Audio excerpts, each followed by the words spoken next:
souffre beaucoup, M. Mélenchon notamment, hein, des critiques qui sont faites aux politiques. Et pourtant, qu'est-ce que vous les méritez, hein?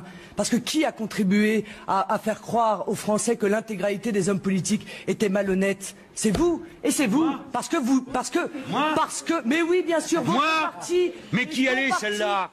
Oui, mais non, mais franchement, au bout d'un moment, 30%, si vous voulez. Non, mais j'entends bien, mais moi, je mets pas un signe égal avec les honnêtes gens et les pauvres gens qui votent Front National. J'aime pas qu'on les folklorise d'ailleurs. Moi, l'autre jour, dans une autre émission, j'aime pas qu'on me prenne pour des cons les gens qui votent FN. Parce qu'il y a des pauvres gens qui sont écrasés. Mais elle, c'est une usurpatrice.